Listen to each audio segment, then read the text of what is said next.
there is a controversial immigration law in place lawmakers have not addressed so far this session, even though both ICE officials and immigration attorneys are calling for it to be changed. We begin with the Dignity Not Detention Act. In 2021, lawmakers debated a bill that shaped how people who are in the United States illegally are detained after they are picked up in Maryland by ICE. We're going to move now to House Bill 16. Vaughn Stewart. Governor Larry Hogan vetoed the plan, and Democrats voted to override that veto.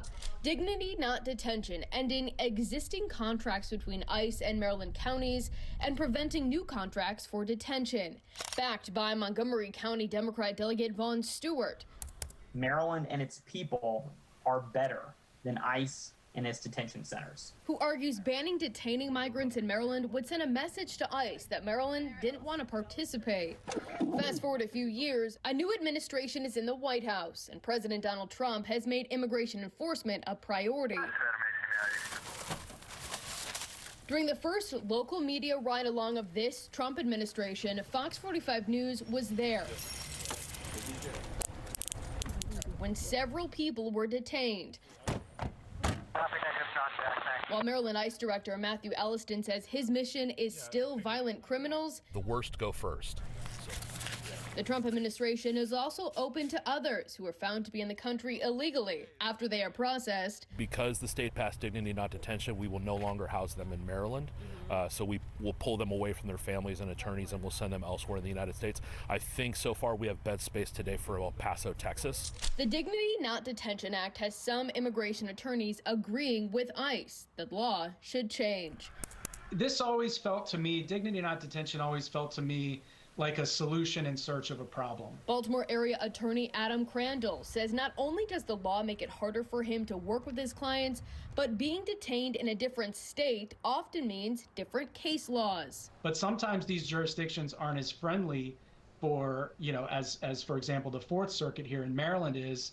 Some of these jurisdictions simply aren't as friendly when it comes to interpretation of the immigration laws. This week, we sat down with Delegate Stewart to talk about how his bill, now law, is impacting the community he says he was trying to protect. We wanted to prevent innocent immigrant neighbors from being picked up by ICE for stupid reasons and subjected to awful conditions. Delegate Stewart says a goal with his plan is force ICE to be selective in its enforcement effort. Because we knew that would force ICE's hand. We knew they would have to prioritize the offenders who had committed the most egregious offenses and ship them out of Maryland. And I know that there has been some talk about unintended consequences with the bill or unanticipated. Both of those things are what we intended. What has happened is exactly what we anticipated and intended, and the bill has worked. Do you believe that this bill is actually making it more difficult for the community you were trying to protect navigate this process? No, not at all. And we didn't write the bill for immigration lawyers. This bill was for the vast majority of Marylanders, and it's delivered on the promise. Whether you agree with ICE's policies now under the Trump administration, enforcement is happening, and more collateral arrests are expected. This bill would prevent them from staying closer to their families and closer to their immigration attorneys as well. Right, and there's only so much we can do. If the Trump administration wants to go in the direction of picking up random immigrants who are not connected with any crime and start shipping them to jails, at the end of the day, we are limited as a state government on what we can do. Largely, Delegate Stewart says he's not upset about migrants being taken to different federal court circuits, especially those accused of violent crimes. If you look at the rate of deportations by circuit, it's a mixed bag. But honestly, if those people had killed someone, if they murdered a Marylander, and now they have to go to a tough circuit and they would be deported, I'm not necessarily going to shed any tears over that. But taking those in the country illegally across the United States to be detained ultimately costs tax dollars, and the farther ICE has to go, the more money it costs, regardless if the migrant is a violent criminal or collateral. But if the question is, am I concerned that the people that ICE is currently targeting, which by their account are the most violent, most heinous offenders,